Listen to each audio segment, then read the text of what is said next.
gostaria de explicar sobre o livro História e Historiografia da Infância, Instituições, Literatura, Legislação e Ensino, que eu organizei junto com o professor Ailton Morelli. Este texto ele é uma organização de autores que apresentaram no evento da AMPU, que é o evento regional de 2018. Nós organizamos os textos de alguns autores que se concordaram em publicar e nós fizemos então uma compilação do que era relevante. E ficou bem interessante, porque nós conseguimos fazer algo que ficou bem legal. Vejam só, está lá do século XVIII até o século XX. No primeiro momento, nós começamos com um capítulo que fala sobre as sociabilidades no século XVIII, entre Paranaguá e Curitiba. Então, como não existia lá a internet, o WhatsApp, o que seja, então eram as cartas. Como que eles conseguiam fazer essa interação? Então, a partir das fontes. Então, é muito legal como que ela faz a pesquisa e como que eles conseguiam se comunicar e trocar esse tipo de informação. Então, é bem legal. Daí a gente tem lá um capítulo sobre Curitiba e como que eles estão discutindo que a forma de nacionalizar a imigração, como é que as crianças a partir da infância vão ser nacionalizadas, como é que você vai impor essa nacionalização, né? Depois, como que você vai tratar as crianças e os jovens nas ruas da cidade de São Paulo, como é que você vai construir formas, asilos e orfanatos para que as crianças saiam das ruas e faça uma limpeza dessas ruas, né? Tire quem está na rua, porque está incomodando o excesso de criança e de jovem na rua. Então vão aparecer instituições de caridade, que na verdade não é bem uma caridade, é uma forma de você higienizar, é você tirar da rua. Aí também tem outro capítulo que vai tratar de um caso assim, excepcional, não sei se que foi muito discutido, saiu no jornal, então assim, muita discussão sobre isso, de uma garota que some de um orfanato, e daí vira uma questão da imprensa, o jornal anarquista fala um monte de coisa, então vira um debate. Aí o outro capítulo vai tratar lá dos meninos que trabalhavam aqui em Curitiba, os jornaleiros. Eles vendiam um jornal e eles moravam numa instituição que tratava deles. Então é uma outra questão também. Tem também um artigo sobre a violência sexual e o abuso, né, de crianças e jovens. Como também tem um outro que vai tratar das imagens das crianças nos livros didáticos, que essas crianças são mais adultas que crianças. E também tem lá outros capítulos, então são 8, 9 capítulos. Então vejam lá, tem vários capítulos, como também tem uns que tratam desses romances. Então tem lá sobre os romances protestantes, que é uma outra forma, é outro tipo de romance que nem todos são acostumados a ler. Então vejam lá, é um livro interessante, vejam o que vocês pensam do livro, é só baixar o livro, é da editora da UEM, deem uma olhada.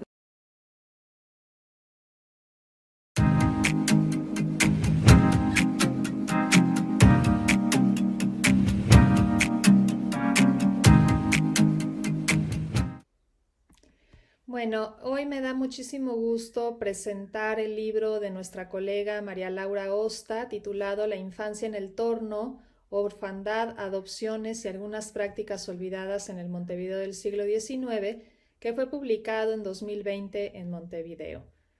Bueno, este libro es una investigación muy puntillosa, muy inteligente, muy original, que da cuenta de las prácticas relacionadas con la infancia en el asilo de expósitos y huérfanos de Montevideo, creado en 1873.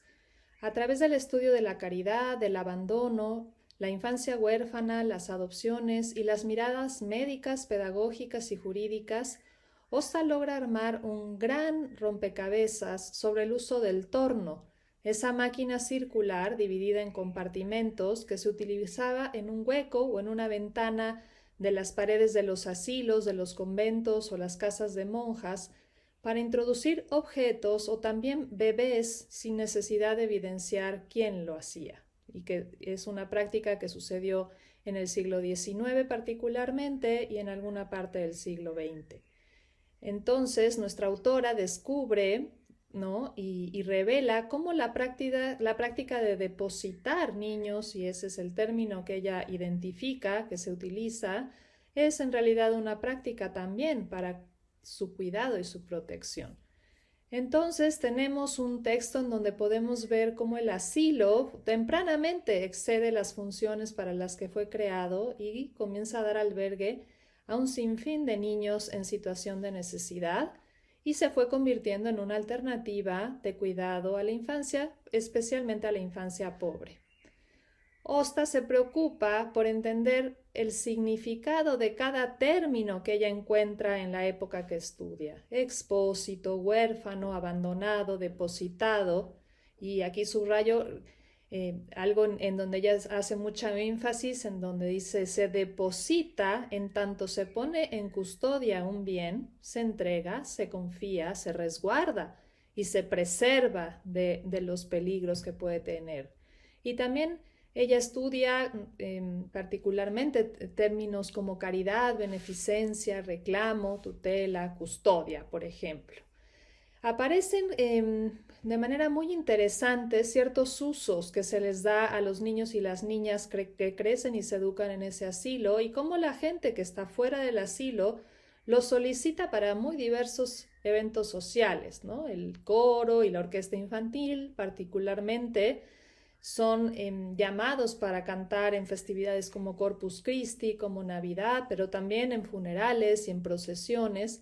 Pero también hay otros usos de la infancia que se advierten claramente en los procesos llamados de adopción para tener niños en las familias y hacerlos trabajar sin remuneración, a veces a cambio, por supuesto, de techo y comida, pero también para ayudar en oficios familiares, ayuda doméstica, para cuidado y compañía.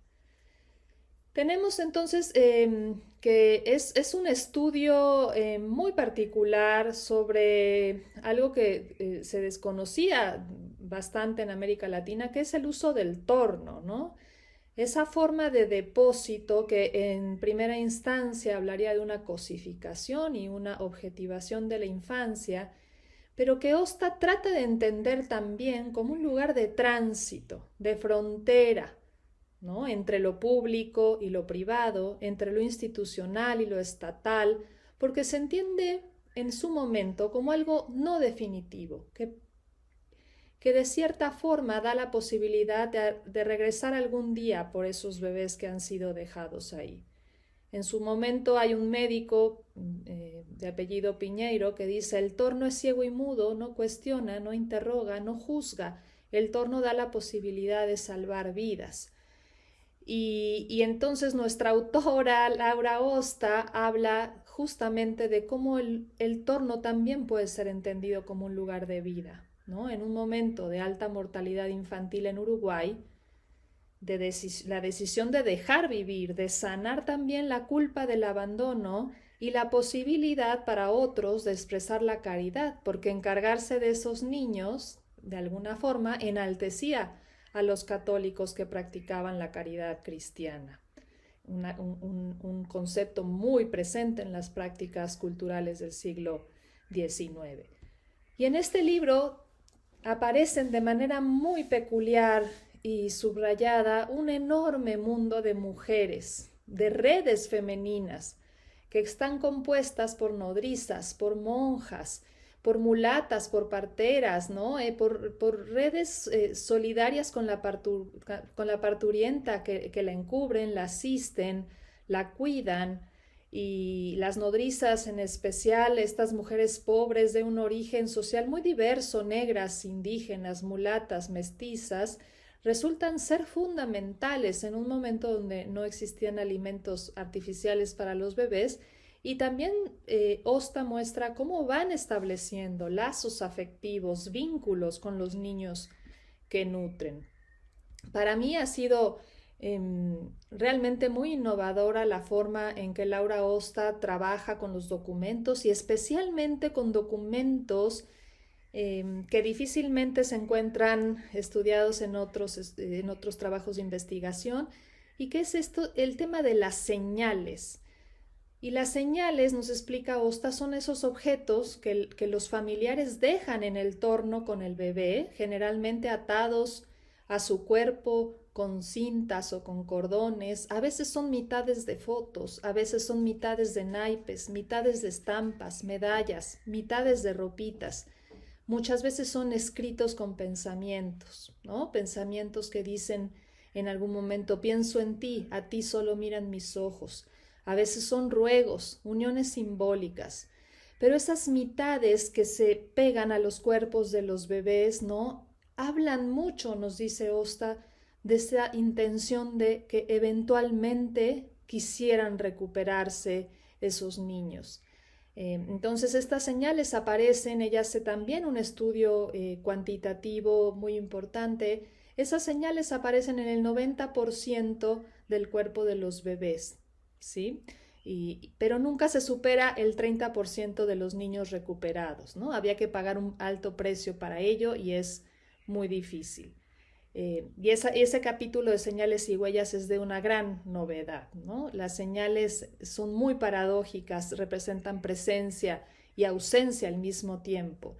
Bueno, no me queda más que invitar a través de este apretado resumen de esta obra a invitar a la lectura de este libro. Es muy importante para la historia de las infancias en el Uruguay, pero también para pensar las infancias latinoamericanas en términos de cómo se han cuidado, cómo se han protegido, también cómo se han abandonado y cuáles son las discusiones que ha generado esto. Esta es una obra, reitero, inteligente, cuidadosa y que vale la pena conocer.